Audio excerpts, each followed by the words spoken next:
నమస్తే, welcome to Telugu రాజ్యం. ప్రస్తుతం మనతో పాటు ఉన్నారు Mahesh Bigala, BRS NRI coordinator గారు ఉన్నారు. వారితో మాట్లాడే ప్రయత్నం చేద్దాం. ఏంటి సార్, జూన్ 2న అమెరికాలో బీఆర్ఎస్ రజోత్సవ వేడుకలు, అదేవిధంగా తెలంగాణ ఫార్మేషన్ డే అని చెప్పినారు. సో ఎవరు హాజరయ్యే అవకాశం ఉంది? సో ఇది జూన్ 1 ఇన్ అమెరికా, డాలస్ నగరంలో. అయితే మనకి ఇక్కడ ఇండియాలో జూన్ 2 అవుతుంది. తెలంగాణ ఆవిర్భావ దినోత్సవం సందర్భంగా తెలంగాణ ఫార్మేషన్ డే, అలాగే రజతోత్సవ సభలు కూడా ఏర్పాటు చేసుకోవడం జరిగింది. అదే డాలస్ నగరంలోని డాక్టర్ పెప్పర్ అరీనా అని చెప్పేసి చాలా పెద్ద ఎత్తున అక్కడ జరుపుకోబోతా ఉన్నాం. దానికి ముఖ్య అతిథిగా మన బీఆర్ఎస్ వర్కింగ్ ప్రెసిడెంట్ కేటీఆర్ గారిని ఆహ్వానించడము, వారు రాబోతున్నారు. వారితో పాటు చాలామంది ఇక్కడ బీఆర్ఎస్ ప్రతినిధులు, ఫార్మర్ మినిస్టర్స్ కానివ్వండి, ప్రస్తుతం ఉన్న ఎమ్మెల్యేలు, ఎమ్మెల్సీలు, మిగతా కార్యవర్గ సభ్యులు కూడా అందరూ కూడా పెద్ద ఎత్తున హాజరు కాబోతూ ఉన్నారు. అలానే తెలంగాణ కల్చర్లో భాగంగా కూడా సాంస్కృతిక కార్యక్రమాలు కూడా చేపడతా ఉన్నాం.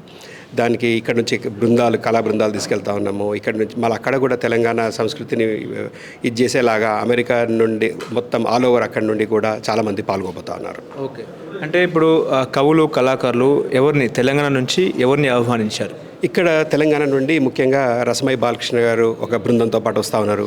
గోరెడ్డి వెంకన్న గారు, మధుప్రియ, ప్లస్ ఇంకా మిగతా కొంతమంది కూడా ఆల్రెడీ ఈ రాబోయే వారం రోజుల్లో మిగతా ఆర్టిస్టులు అందరూ కూడా కన్ఫర్మ్ అవుతూ ఉంటారు. ఇప్పటికైతే కన్ఫర్మ్ అయిన వాటిలో వీళ్ళందరూ ఉన్నారు. ప్లస్ అమెరికాలో కూడా చాలామంది వివిధ రాష్ట్రాల్లో ఉన్న వాళ్ళందరూ కూడా అక్కడికి రాబోతూ ఉన్నారు. ఓకే, ముఖ్యంగా థీమ్ ఏంటండి అసలు?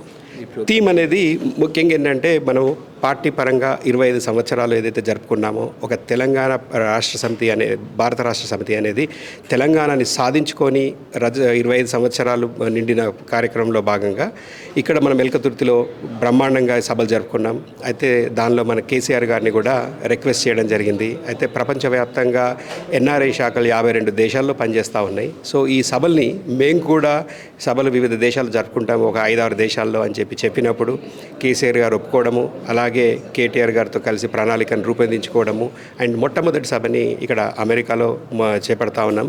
తర్వాత రాబోయే రోజుల్లో లండన్లోను, అలాగే Australia, south Africa, Malaysia and Gulf కంట్రీస్లో కూడా జరుపుకోవాలని చెప్పేసి ప్రణాళికలు రూపొందిస్తూ ఉన్నాం. ఓకే, ఎట్లా ఉంది మన తెలుగు వాళ్ళలో, ముఖ్యంగా తెలంగాణ వాళ్ళలో బీఆర్ఎస్ పార్టీ మీద అభిప్రాయం ఎట్లా ఉంది? ఇప్పుడు ఎక్కడ చూసినా ఎన్ఆర్ఐలో చాలా మంచి ప్రతిస్పందన వస్తూ ఉంది. ఎందుకంటే ముఖ్యంగా తెలంగాణ ఫార్మేషన్ డే ఏదైతే పెడతా ఉన్నామో, అందరం కూడా మనం ఈ సభలో మనం పాల్పంచుకోవాలని చెప్పేసి అమెరికా మొత్తంగానే కాకుండా కెనడా నుంచి కూడా మేము కూడా వస్తాము ఈ సభకి అని చెప్పేసి చాలా ప్రతిస్పందన చాలా బాగుంది. ఇంతకుముందే నేను చెప్పినట్టుగా మేము రిజిస్ట్రేషన్స్ జనరల్గా ఇట్లాంటి సభలకు రిజిస్ట్రేషన్స్ అంటూ ఉండవు. అయినప్పటికీ కూడా మేము ఒక కౌంట్ని చేసుకోవాలని చెప్పి రిజిస్ట్రేషన్ కూడా పెడితే చాలామంది ఒకటే రోజు, మొట్టమొదటి రోజే 1000 మంది పైన రిజిస్ట్రేషన్ చేసుకుంటా ఉన్నారు. అంటే సో రాబోయే రోజుల్లో అంటే చాలా మంచి బ్రహ్మాండమైన ప్రతిస్పందన ఉంది. ఎందుకంటే ఈ పండగలాగా జరగబోయే ఈ వాతావరణంలో మేము కూడా భాగస్వాములు అవ్వాలి, మేము కూడా పార్టిసిపేట్ చేయాలని చెప్పేసి అందరు అంటూ ఉన్నారు. అలాగే మేము కూడా ఇది ఒక పార్టీ ఈవెంట్ అని కాదు, ఇది తెలంగాణ వాళ్ళకి సంబంధించిన పండగ. అలాగే దీనిలో తెలుగు వాళ్ళు, మిగతా ఇండియన్స్ కూడా అందరూ కూడా పార్టిసిపేట్ చేయాలని చెప్పేసి ప్రతి ఒక్కళ్ళకి కూడా ఆహ్వానం చేస్తూ ఉన్నాము. అండ్ చాలా మంచి స్పందన వస్తూ ఉంది. ఓకే, ఇప్పుడు మీరు ఎన్ఆర్ఐ కాబట్టి ఒక పక్క తెలంగాణ రాష్ట్ర ప్రభుత్వం ప్రతిష్టాత్మకంగా అందాల పోటీలు నిర్వహిస్తున్న పరిస్థితి, మిస్ వరల్డ్ అంటే ప్రపంచ పోటీలు అని చెప్పి ఎట్లా చూస్తారు? తెలంగాణ ప్రభుత్వం అంటే ఇప్పుడు ప్రజల గురించి ఆలోచించాల్సిన అవసరం ఉంది. ఇప్పుడు వాట్ ఆర్ ద ప్రయారిటీస్ అనేది చెప్పేసి ఆలోచించాల్సిన అవసరం ఉంది. ప్రస్తుతం ఉన్న పరిస్థితిలో ఏ రాష్ట్ర ప్రభుత్వమైనా ఎలాంటి కార్యక్రమాలు చేపట్టాల్సిన నిర్ణయం తీసుకునే అధికారం ప్రభుత్వానికి ఉంది. కాకపోతే ఓ పక్క రాష్ట్రంలో సంపద లేదు, మేము జీతాలు ఇవ్వలేకపోతున్నాము, మేము పెన్షన్స్ ఇవ్వలేకపోతున్నాము, మేము ఇచ్చిన హామీల్ని నెరవేర్చలేకపోతున్నామని ఒక పక్కన చెప్తూ ఇలాంటి పోటీలు నిర్వహించడం అనేది ప్రజలు హర్షించట్లేదు.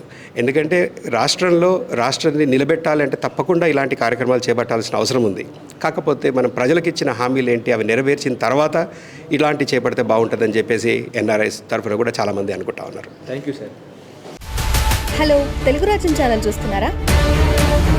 సామాజిక, రాజకీయ, జీవన చిత్రణే తెలుగు రాజ్యం. అతిశయోక్తులు, అసత్యాలు ఉండవు. రాజకీయ కోణం కాదు, ప్రజా కోణమే కొలబద్ద.